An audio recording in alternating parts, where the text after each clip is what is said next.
Now, one thing I forgot to mention in my live stream yesterday is that Moses Itauma has actually got a top 10 ranking with the WBO. You can see here he's ranked at number 7 by that particular organization, above the likes of Fabio Wardley, Efe Ajagba, Filip Hrgovic, Jared Anderson, this Nelson Heiser guy, I don't know who he is, Jermaine Franklin, Derek Chisora, and even Bakadir Jalilov. Now, that is a ridiculous ranking for him to have, considering who he's fought. And how did he get it? Well, his second to last bout against this guy here was actually for the WBO Intercontinental Heavyweight title, which was vacant. So he won it in that fight. And you have to question why this fight was given the status of being for that particular belt. And the answer is, at least in my opinion, in my estimation, the fact that his promoter Frank Warren is so close with the WBO. And whenever you see one of these trinkets on the line, the Intercontinental and all that kind of stuff, most of the major sanctioning bodies, if not all of them, have similar belts to this. And these belts serve as like ranking matches when they're fought for. And that's what this apparently was, a ranking match. Be that as it may, how on earth did it get him above all of these other people who have beaten better opponents than Moses Itauma has beaten so far? How could the WBO possibly justify that? Well, you know how the sanctioning bodies move in boxing. They don't justify it. Anyway, the point I really want to make here is that the fact that Frank Warren has managed to get him this ranking, to me shows intent to potentially put Itauma in there in a heavyweight title fight soon if an opportunity presents itself, an opportunity which Frank Warren deems a worthwhile risk. And again, to reiterate what I said in the live stream, Joseph Parker is WBO interim champion right now. So I don't think Frank Warren is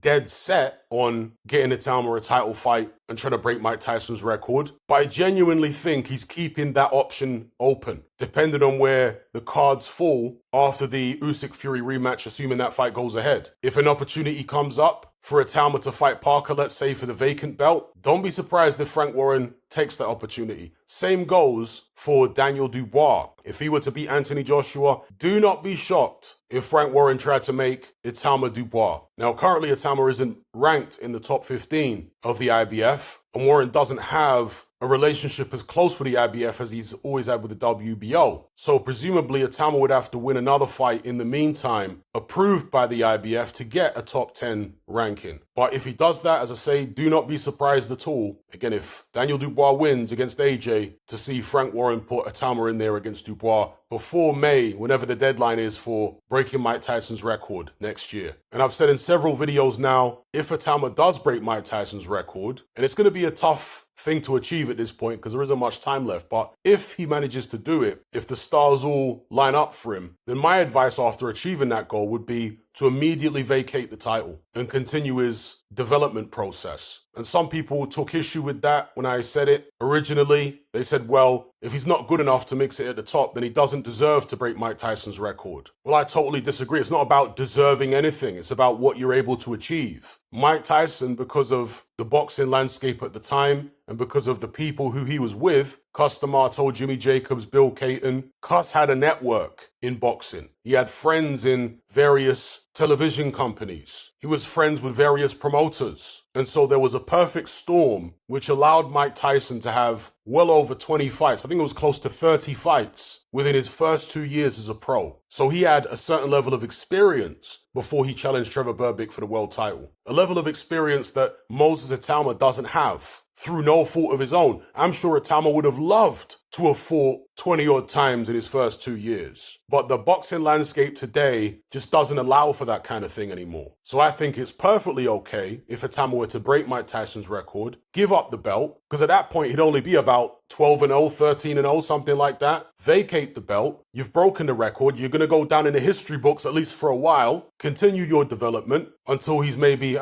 22, 23-0. And then you fight for a world title again. I don't see any issue with doing that whatsoever. Again, he hasn't had the opportunity to fight 20 odd times in his first 2 years as a pro. Not his fault. Mike Tyson was very lucky, very fortunate to be in a position where he could do that. Anyway, let me know what you guys think in the comment section below about Itauma receiving a top 10 ranking, number 7 with the WBO. Do you agree with me that this shows intent by Frank Warren to put Itauma in there in a WBO heavyweight title fight if the right opportunity presents itself in the next few months? Because understand, people, these secondary and even tertiary belts, like the WBO Intercontinental, these are belts which promoters have to lobby the sanctioning body to allow their fighters to fight for. There would have been conversations between Frank Warren and the WBO where Warren would have said, okay, I want my guy Itauma to be able to fight for this belt against this particular individual. Why would he do that when the guy is only, 10-0, Moses Itauma? You wouldn't normally do that at this stage of the game. It's something you typically do when you're closing in on a title shot. So, yeah, those are my thoughts. Give me yours in the comment section.